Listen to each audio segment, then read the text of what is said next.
चतुर्भुज क्या कहवा जो चित्रर चारोटी बाहु ताकू चतुर्भुज बोली कहवा से चतुर्भुजर विषय रे केतोटी मु जानिबा कथा कहूची। प्रथम रे वन रे ला जो चतुर्भुजर विपरीत बाहुर दैर्घ्य परस्पर समान और समांतर सेटा कौन कहवा ना से चित्रटा को सामांतरिक चित्र कहवा। टू रे हिला उत्तल चतुर्भुजर चारि कोणर परिमाण र समष्टि केते ना 360 डिग्री।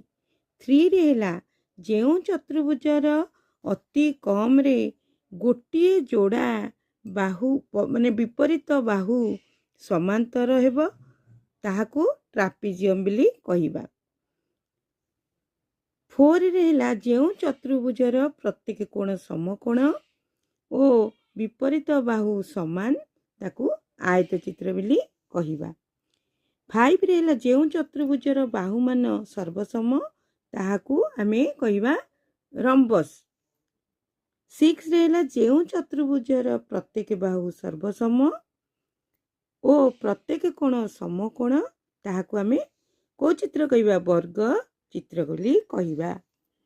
सेवेन रे हिला जो चतुर्भुजर कर्ण द्वयर दैर्घ्य समान और से द्वय परस्पर को समद्विखंड करती ताकू आमे कौन कहवा ना आयत चित्र बोली कहवा।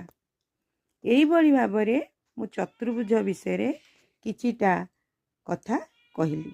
आपन को जदि भल लागिथिबो मो वीडियोटी मो चैनल को सब्सक्राइब करिया सहित लाइक कमेंट देबे।